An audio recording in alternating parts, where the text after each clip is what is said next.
This, ladies and gentlemen, is what inclusion looks like. This is what dignity looks like. And this is what we meant when we said we would leave no one behind. Ladies and gentlemen, fellow citizens, as we look to the future, we must also ask ourselves a bigger question. What will define the next chapter of Kenya's journey? For 63 years, we have worked to expand freedom, deepen inclusion, and strengthen our democracy.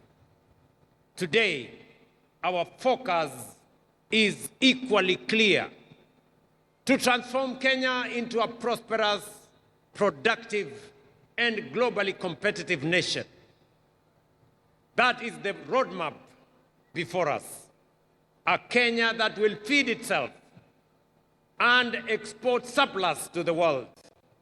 A Kenya that manufactures more of what it consumes. A Kenya that creates jobs and opportunities for its young people. And a Kenya that competes confidently in the regional and global economy. Northern Kenya is not peripheral to that vision. It is central to it.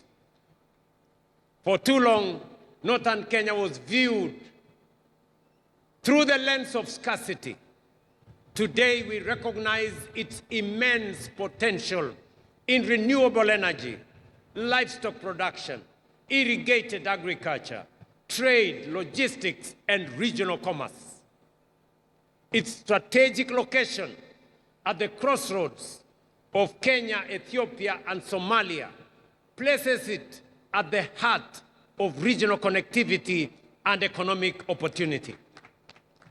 Positioned along the Lapsset corridor and between the Lamu and Turkana oil frontiers, Northern Kenya serves as a gateway to regional and global markets.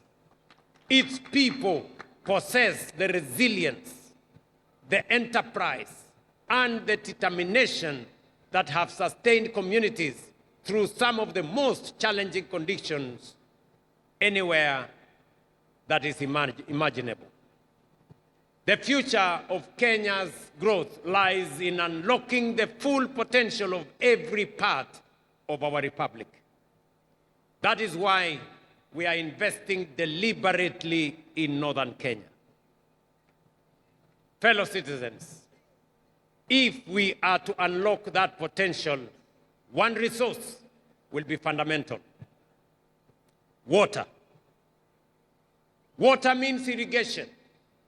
Water means food production, industry, resilience, and opportunity. That is why my administration has set the ambition to build 50 mega dams across the country, 200 medium and small dams, and thousands of micro dams. Projects that will bring 2.5 million additional acres under irrigation and food production and export production within the next 5 to 7 years. These dams, many in northern Kenya, including Isiolo on the Ewaso Nyiro Basin, the High Grand Falls Dam on Tana River, the mega dam on River Dawa in Mandera, right here in Wajir not to be specific, Butte Dam that has been in the work for many years, the Sikli Canal in Garissa, Lowat in Turkana, Narosura in Narok, Aror in Elgeyo Marakwet are among the many that are in our priority list. Each of these dams is a statement that no county is too remote to deserve investment, and no river too far to be harnessed for the good of Kenya. What was once called remote will become strategic. And what was once neglected will become indispensable to our food security, our prosperity, and the future we are all building together. Fellow citizens, 63 years ago, our founding generation secured political freedom. Our responsibility is to ensure that every Kenyan experiences the full promise of that freedom. Freedom from exclusion, from neglect, from discrimination, and freedom to learn, work, and build a better future for ourselves and for our families. For decades, some parts of our country were told they were too distant, they were too dry, too difficult, or too marginal to matter. Today, from Wajir, Kenya rejects that thinking.